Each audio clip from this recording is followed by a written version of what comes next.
So I'm going to show you how to make a really easy lotion, only we're going to infuse it with dandelion. So if you saw my last video about dandelion, then you know that dandelion has some pretty amazing sun protective properties. Not only that, it's really good for your skin. It's nourishing and very nutritious. So I'm going to show you how to make a lotion, and we're going to infuse it with dandelion. So this is what you're going to need. You can just write it down from the list here, or I'll make sure to put it down in the description. Okay, so you're going to want 1 cup of aloe vera juice. You're going to want 1 1/4 cup of your base oil. Now, your base oil is probably one of the most important parts of this. Now, this is real quick. Don't lose your attention span. Hold on. You have to make sure that 1/4 cup of your 1 1/4 cups is going to be castor oil or emu oil. These are the only 2 transdermal oils that I'm aware of. These are going to be sure that all of that oil goes all the way through the layers of your skin. You want to be sure that it's covering all the layers and putting those the properties where we want them. Then you're going to need 1 ounce of dandelion extract. You can usually find this online, or if you've ever seen how to make a tincture and you've made a dandelion tincture, you can use that. You're going to need 1 ounce of beeswax. Beeswax is going to be the emulsifier. That's what's going to turn it into the lotion.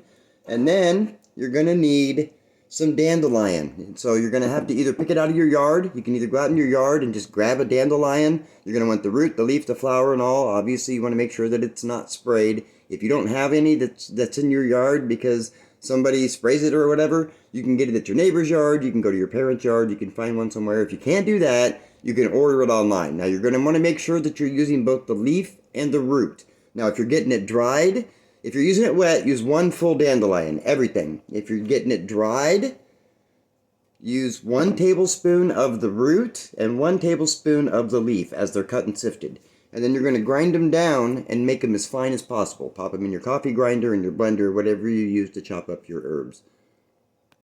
Now, if you don't happen to have a dandelion extract, it's not absolutely essential, but I think it's going to make your dandelion lotion more potent. I happen to have some available in my Etsy store if you don't have any, but if you want to make your own, you get on my Patreon page. That how to make a tincture is free. You can just look that up and it'll show you how to make a tincture. You can make your own dandelion tincture.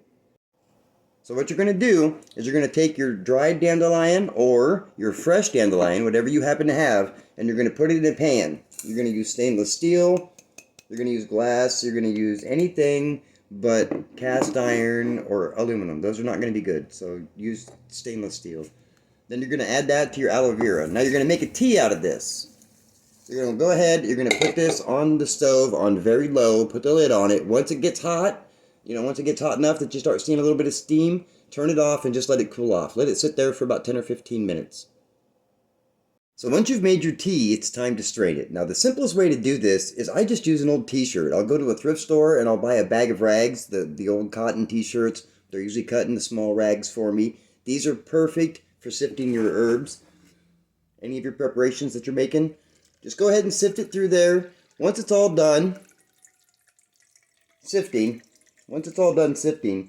you'll want to squeeze it out as much as possible. Now, some of the dandelion is going to absorb some of that aloe vera, so when you measure it back out, make sure that you still have 1 cup.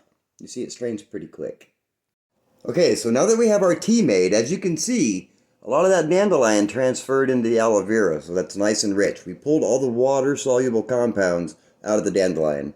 The dandelion extract is alcohol-based.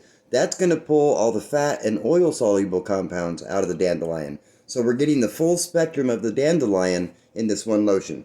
So take that aloe vera tea that you have and put it in the refrigerator. Get it as cold as you possibly can without freezing it. You're going to do the same thing with half of your oil. Take half of your oil and put that in the refrigerator as well. So this wasn't on the original ingredients list, but you can certainly add this to the blend and it won't do anything but help. It's carrot seed oil. You have to be sure that you're using the essential oil. Carrot seed oil is also shown to have UV protective properties, and I'm not going to guarantee that this is any type of a suntan lotion or a sunscreen, but according to the science, it does offer some UV protection. So this dandelion lotion overall, at the very least, will help replenish your skin and nourish it and support it from UV protection. So the other half of your oil, you're going to take it, you're going to put it in a pan, you're going to add your beeswax to it, and you're going to put it on the lowest setting on your stove. Look, beeswax melts at 145 degrees, right? It has a very low melting temperature.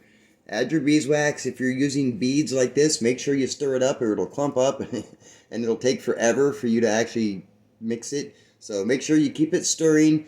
Once they start to shrink, you can actually turn off the heat and just keep stirring. Once they've gone away completely, continue to stir until that oil is completely blended. So I'm going to use a food processor to do this. You're going to take your cold aloe vera, you're going to take your cold oil, and your dandelion extract, and you're going to put that in the food processor first. Make sure that this is all of your cold products. Now if you decided to add the carrot seed oil, now would be the time to add that. You only want to add about 15 to 20 drops. You don't really need a lot. I made a double batch, so I made a much larger batch, and I'll explain why at the end of the video. Now once you got that part done, you're going to take your beeswax infused oil, you're going to pour it into your blend, kind of spread it around. It'll clump up kind of immediately. You really need to be quick. Put your lid on there and start mixing. Put it on high. Uh-oh, I guess you got to plug it in. Put it on high until it starts turning creamy. So once you're all done with your blend, you should have a nice creamy consistency. It should look about like that. A little bit will go a long way. If you put that much on your finger, that should cover quite a bit of skin. Now the trick to this is, since you put the castor oil in, this is going to only soak in within like 3 to 5 minutes. It's not going to take very long. You need to absolutely be sure that you're putting this on your skin when your skin is dry. Don't put it on when you've already gone outside. Put it on in the morning before you go outside. Now the reason why I made such a big batch was so I'd have enough available for some people who just want to buy it. So I do have it available in my Etsy store. It's called Nature's Barrier. That's the name that it's under, so feel free to search under that if you're looking to buy some.